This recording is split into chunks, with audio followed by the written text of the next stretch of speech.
Neil McEvoy, the Plaid Assembly member for South Wales Central. Before the election, I said that I wouldn't be sat in the bay in an office every single day. Well, I'm not. I'm out and about.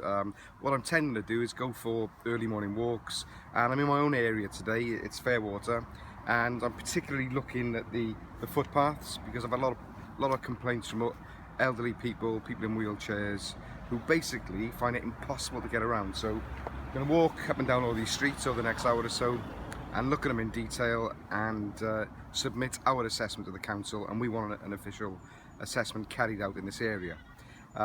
If you have these problems near you, get in touch and we'll try and get the same thing done on your streets, because I just think things have got to be a lot better. Point of information, Cardiff Council have only set aside £85,000 for the whole year to deal with pavements which are uneven due to tree roots, which we're going to take a look at later in Bulk Road. So there's a lot to do, and get in touch. Our office is 321 Cardiff Road East. Just call in, okay? There's an open door.